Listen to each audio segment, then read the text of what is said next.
My sources at Bungie confirmed to me that while previously Destiny had a fairly significant edge in devs working on the game, now of the 800 or so remaining Bungie employees, it's now more evenly split, with Marathon now edging out Destiny by a bit. Though obviously the two games share some amount of logistics support within Bungie. Previous information on the original split from a combination of comments from Joe Ziegler and reporting from Jason Schreier, who said that after layoffs and cancellations, about 300 of Bungie's 850 employees were working on Marathon, with 550, the clear majority, still working on Destiny 2.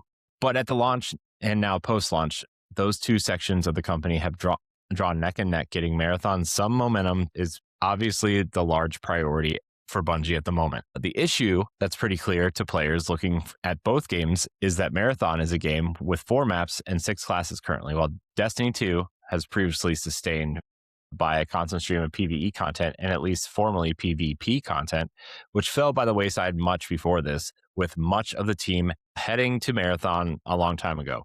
Man, this text is really small. I can't even, I guess I could zoom in, but I'm almost done now, so I guess whatever. Development on Marathon, despite its size, may be much harder than it looks from the outside, but compared to the previous scale of Destiny 2, it wouldn't have been close. Destiny 2's PvE content has dried up for months now, and there's another month and a half before anything of significance is added to the game at all in its mid-season update. But after that, there's still at least 3 more months until the Destiny 2 smaller expansions. Well, at least we're assuming such as expansion still exists, given the almost lack of communication for a long-term feature of the game. The news that more and more resources and personnel are switching to Marathon may not be a bigger shock, but this is the first time I can confirm such a change compared to the last we heard about this.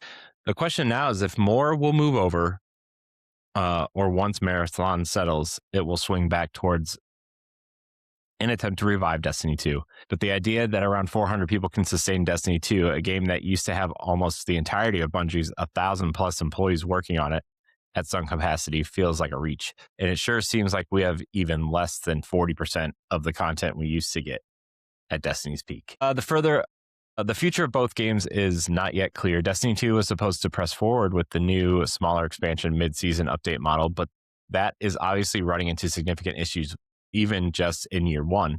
Marathon will continue balance patching and working on future seasons with new maps, runners, and all-important microtransactions. But with a rapid departure of players, it may need to make significant changes to draw less hardcore players in. So they have actually made some changes to Marathon since this was written on April 22nd.